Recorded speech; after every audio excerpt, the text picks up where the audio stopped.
مرحبا يا جماعة، أنا فادي المعاز السوري، عمري 26 سنة. 26 سنة ما كنت بعرف فيهم شو يعني سني شيعي مسيحي درزي. مش لأني جاهل بالدين، ولكن لأني ربيت ببيئة ما علمتني هاي المصطلحات. ربيت ببيئة علمتني إنه نحن السوريين إخوة بالإنسانية وإخوة بالمواطنة. ربيت ببيئة هي امتداد لفكر شخص اسمه سلطان باشا الأطرش، اللي هو بإجماع كل السوريين عام 1925 تم توكيله بأنه يكون القائد العام للثورة السورية الكبرى بوجه الاحتلال الفرنسي. هو الشخص اللي رفض يكون في شيء اسمه دولة الدروز. هو الشخص اللي قال الدين لله والوطن للجميع. هو نفسه الشخص اللي طالع بهي الصورة.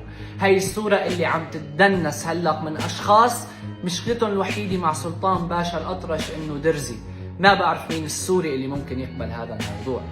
البيئة اللي حكت لكم عنها قبل شوي هلق عم تتعرض للإبادة. السويدة عم تتعرض للإبادة. المشافي بالسويدة عم بتعج بالأطفال وبالأشخاص اللي ما عندهم مأوى. المشافي هلق عم تنقصف. المشفى الوطني بالسويدة هلق انقصف. الطابق الثالث من المشفى الوطني صار على الأرض. السويدة الآن عم تتعرض لهجمة غير مبررة من أشخاص همهم الأول والأخير هو الإبادة بحق المكون الموجود بالسويدة. كل المكونات وليس مكون واحد فقط مثل ما عم بتشوفوا بالصور. عم بيصير في انتهاكات جسيمة بحق المواطنين السوريين بالسويدة. ما بعرف مين رح يقبل.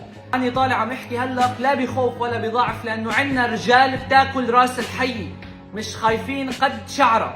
ولكن لما فيق الصبح وما أقدر أتواصل مع أهلي وما أعرف وينهم ويطلعوا طالعين من بيتهم، هون نحن بنوقع بمشكلة. إنه الشخص اللي جاي يحرر ويدعي إنه هو جاي ليعم السلام، الشخص نفسه اللي طلع ثورة من 14 سنة للديمقراطية وللحرية، الشخص نفسه اللي حكى عن صعوبة العيش بالخيمة، الشخص نفسه اللي حكى عن صعوبة التهجير، هو عم بيهجر وهو عم بيعيش الناس بالخيم. هلا هذا الشخص ما في يكون شخصين، ما في يكون صاحب فكر توحيدي، وما في يكون بنفس الوقت حدا عم بيوسع الشرخ.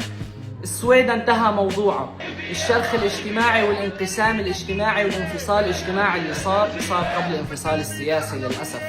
هلق أنا مش طالع لاقي حلول لأنه ما عاد في حل. نحن هلق طالعين نحاول نلاقي صيغة لحتى نحن نخفف عن الأبرياء الشيء اللي عم بيصير، اللي هي ممكن نحن نساعد بمواضيع عدة.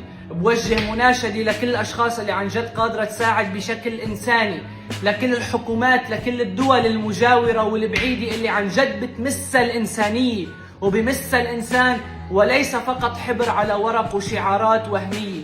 إنه نفتح معابر إنسانية، نقدم مساعدات، أو أقلها نحط حد لهي الهجمات الإرهابية اللي عم بتصير على السويدة. ودمتم بخير.